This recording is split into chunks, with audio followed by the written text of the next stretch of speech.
noche quien te acuna en su regazo de luna, quien te enciende las estrellas. Aguaraguazú. Ha'épe mymba iporãitereíva. Umi aguarapytépe ha'épe tuichavéva. Ko'ág̃a sa'ímapyta chuguikuéra. Mba'e cáusare oiko upéva. Bueno, porque heta japu oje'e hese umi año ajapykue.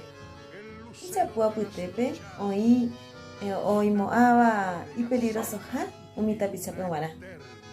Térã ho'uha umi mymba. Por ejemplo, oje'eva'ekue ho'uha vakara'y térã ovecha. Pero entero umíva ha'e peteĩ japu. Pe Aguaraguasu ndo'úi umi mba'e.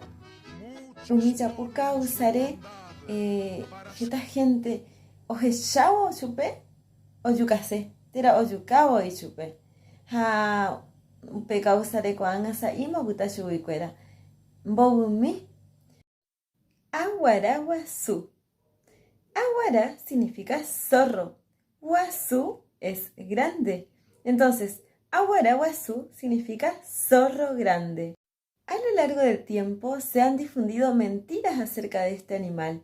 Por ejemplo, que eran peligrosos para el ganado vacuno, que se comía a los terneros, que se comía a las ovejas y que incluso podía llegar a ser peligroso para el ser humano. Pero nada más alejado de la realidad. Estas calumnias, estas injurias, estas mentiras sobre él lo han llevado a que esté al borde de la extinción incluso, porque los seres humanos los consideraban una amenaza. Hoy quiero presentarles a las características verdaderas que este animal tiene en idioma guaraní a través de una gráfica que los invito a ver, a leer y a guardarlos.